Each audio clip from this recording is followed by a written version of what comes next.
আমরা ইউনূস সরকারকে অনুরোধ জানাবো, ভারত যদি তিস্তা চুক্তিতে সায় না দেয়, প্রয়োজনে চীনকে নিয়ে আপনারা তিস্তা মহাপরিকল্পনা বাস্তবায়ন করেন।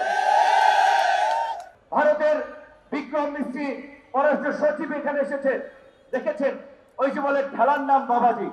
আগে যারা আসতো পায়ের উপরে পা তুলে কথা বলতো, এখন দেখেছেন তো বাংলাদেশের পররাষ্ট্র সচিবের সাথে কথা বলে বিনয়ের সাথে মার্জিত ভাবে। কাজে আপনি যদি মাথা উঁচু করে দাঁড়ান, আপনার প্রতিপক্ষ সেভাবেই আপনাকে সম্মান করবে।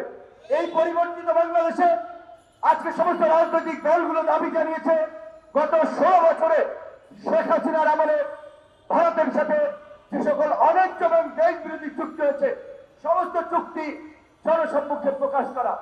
একই সাথে বাংলাদেশের মানুষের যে আকাঙ্ক্ষা সেটি ভারতকে জানিয়ে দেওয়া। ভারত যদি আমাদের সাথে সুসম্পর্ক রাখতে চায়, বন্ধুত্ব করতে চায়, সেই সম্পর্ক হবে দুদেশের মানুষের স্বার্থ সংশ্লিষ্ট বিষয়ে।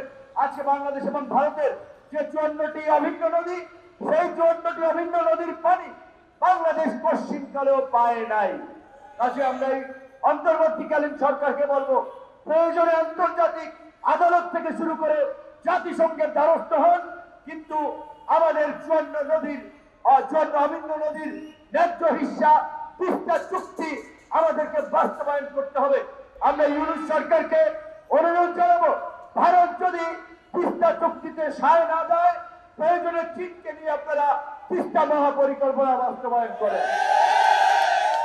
অভ্যুত্থান পরবর্তী বাংলাদেশের সরকার কিংবা কোনো রাজনৈতিক দলকে সেভাবে দাস দাসীর মতো ব্যবহার করতে পারবে না, যার ফলে ভারতের দিক থেকে এই প্রতিক্রিয়াগুলো আমরা দেখতে পাচ্ছি।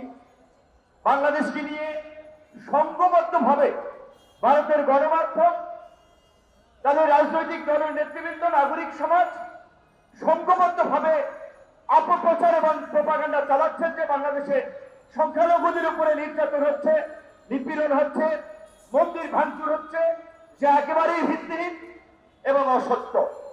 আমরা ভারত সহ সমস্ত বিদেশি গণমাধ্যমকে আমন্ত্রণ জানাবো, আপনারা বাংলাদেশে এসে বাংলাদেশের গ্রামগঞ্জে ঘুরে দেখুন কোথায় হিন্দুদের উপরে আক্রমণ হয়েছে, কোথায় মন্দিরে আক্রমণ হয়েছে। যেই দু একটি ঘটনা ঘটেছে এগুলো রাজনৈতিক ঘটনা।